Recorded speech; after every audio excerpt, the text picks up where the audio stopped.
शाळेतल्या भातासाठी प्रत्येकाच्या मनामध्ये एक वेगळा कप्पा असतो. तसं माझ्या मनामध्ये पण एक वेगळा कप्पा आहे. आणि तुम्हाला हसू येईल, पण आजही मला शाळेमधलं एवढं काही आठवत नाही. पण कोणत्या दिवशी कोणता भात होता ते मी न चुकता सांगू शकते. आणि जेव्हा शाळेत जात होते, तेव्हा पण त्या आतुरतेने जायचे, की आज भात खायला भेटेल म्हणून. अशी आहे माझ्या शाळेतली गंमत. तर चला मग आज शाळेतल्या भाताच्या आठवणी ताज्या करूयात. आणि सेम शाळेतल्या भातासारखा भात बनवायचा प्रयत्न केला आहे. खूप छान झाला होता भात. मग काय आपलं ते मातीचं भांड घेतलं, ते ठेवलं चुलीवरती. भातासाठी वाटाणा, कांदा, टोमॅटो, कोथिंबीर, कढीपत्ता, बटाटा हे सगळं घेतलं आणि तेल टाकलं. तेल हे जे मातीचं भांडं आहे त्याच्यामध्ये भाज्या करायच्या असतील तर शक्यतो जास्तच तेल लागतं. 2-3 पळ्या तेल टाकलं.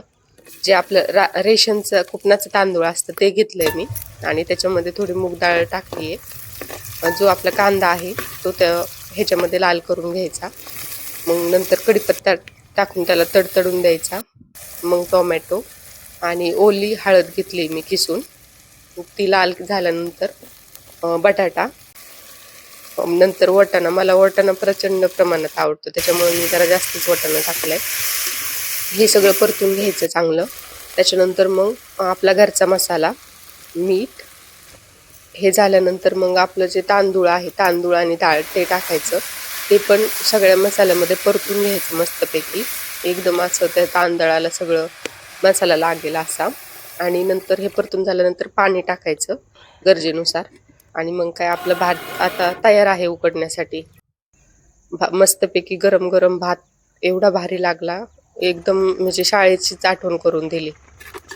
तुम्ही पण अशा पद्धतीचा मस्तपैकी गरम गरम भात बनवा आणि जाता जाता आपल्या फॅमिलीचा पार्ट बना.